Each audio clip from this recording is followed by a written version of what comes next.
Investing in your own business may be essential for growth, but our next guests say business owners shouldn't forget to take care of their own personal wealth and financial wellness as well. Joining us now is Nancy Taylor. She's a wealth management advisor at Meridian Credit Union. And we also have Linda Crago. She is a Meridian member and the owner and operator of Tree and Twig, which is an heirloom vegetable farm. Welcome, ladies, to What She Said. Thank you for having us. We know that entrepreneurs and small business owners are invariably very passionate about what they do and will pour their lifeblood into their business. In fact, some research suggests that 40% of small business owners will invest surplus cash into their business before they'll pay themselves. Nancy, trying to build personal wealth while building your business can be tough. Why is it so important? It's important to keep them separate and diversify. If you keep everything you have in your business and the business isn't successful, there's no plan B. So making sure that you save along the way and pay yourself is essential, and making sure you don't take money out of your personal investments to put everything into your business. So having a plan B just makes sense. You're well diversified for the inevitable if your business is not successful. Well, according to a recent poll, 42% of Canadian small business owners say they are unsure about their plans for retirement. And 21% of small business owners say they aren't sure if they have enough money to retire or if their business will attract potential buyers. Linda, you built a successful business as an organic farmer and food supplier, and you are now transitioning to a new chapter in your life. So tell us about that. I have the benefit of having run a small farm, and I've kept it small on purpose. When I started my business, there were lots of opportunities that I decided I didn't want to take advantage of because they were going to, the cost of doing them was going to outweigh the benefit. So I've kept my business small. That's allowed me to sort of, set some funds aside. I haven't invested a ton in my business.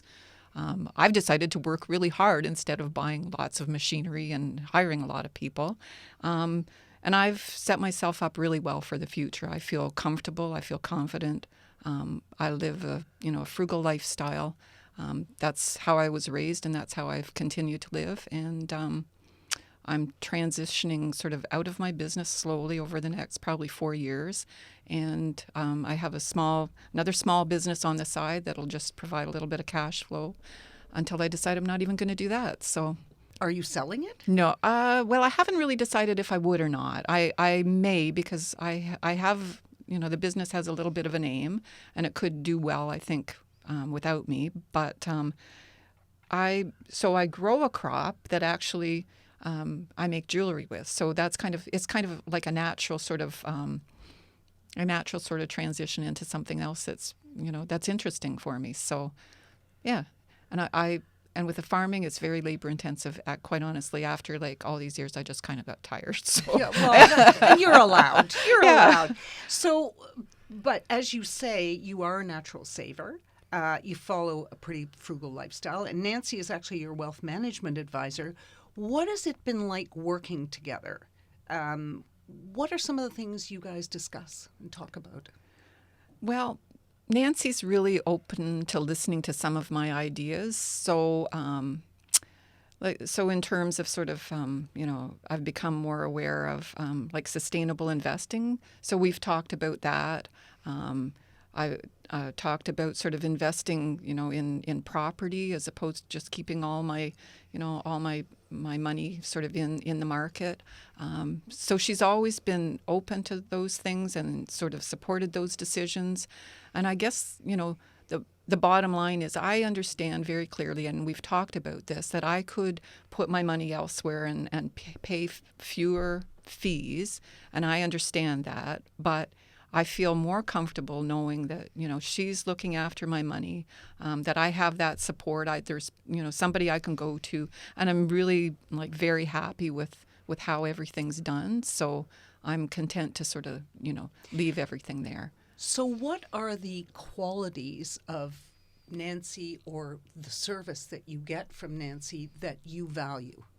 I guess the bottom line is I trust her, and I trust what she's saying, and I trust that she's looking after she's looking after my well-being. I really, truly do feel that. So it's not just you don't feel like it's a blanket solution for everybody. She's listening to you. That's what and tailor making something for you. Absolutely. Yeah, absolutely. Is that tough to do that with a myriad of clients?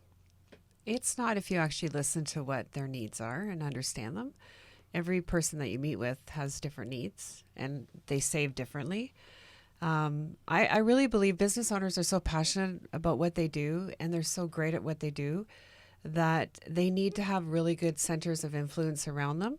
They don't maybe always listen to everything you say, but they educate themselves on what is the most appropriate strategies for their business. So having that highly skilled professionals at the table, whether it's your lawyer or your accountant or your financial advisor, to me that's an educated decision. Yes. You worked so hard to grow your business. Why would you not want to work hard to ensure that business is sustainable, and what are the next steps, and making sure all your centers of influence are working hard for you, and you do what you do best and the passion that you have with the business that you have. Yeah. So really good, successful owners understand that they need people around them to help lift them up sometimes and provide them with information at the end Or of the they day. need to lean on other areas of expertise, people who have that expertise, right? Yes, I lean on her for my vegetable garden advice. So it's a win-win. So, Nancy, what's the difference between an unincorporated business like Linda's and an incorporated business? An unincorporated business is a sole proprietor. So it's usually a smaller business owner, but often businesses want to grow to a bigger level, like a multinational level. They become incorporated. So it's a separate legal entity. Understanding the tax ramifications around both and the costs are so you would seek advice for that.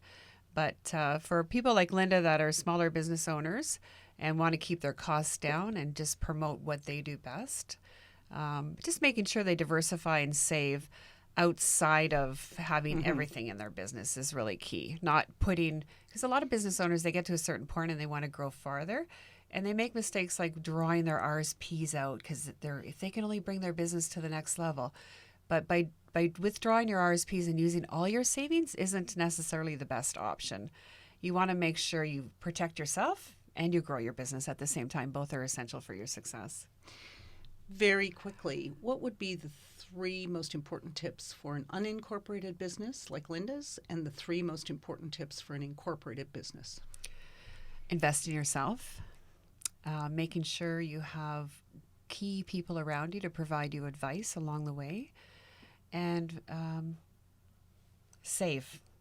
Don't spend more than what your business is bringing in, and that should be a recipe for success, I think. And incorporated? Same thing? Incorporated, the same thing. The problem with incorporated sometimes is all of their assets are in one industry, and that's high risk. So pulling business money out of the business or investing your excess cash flow in the business and not having it just parked in the corporation, getting it working harder for you. There's a lot of great tax strategies in ensuring that will diversify your business, not having everything just in the business. Where can people go to get more information? At our Meridian website, www.meridiancu.ca. And for any potential business owners who are out there, maybe they're incorporated, maybe they're unincorporated, and they're realizing that maybe they do need some expertise, can they find someone like you at any branch? They can. And if they need any garden advice, they can reach Linda by treeandtwig.squarespace.com. .com. And where are you? I am in the Niagara region, in a just outside of a teeny place called Wellandport. Wonderful. Nancy Taylor and Linda Crago, thank you so much for joining us today. Lots of food for thought. Right? Thank you for Thank having you. us.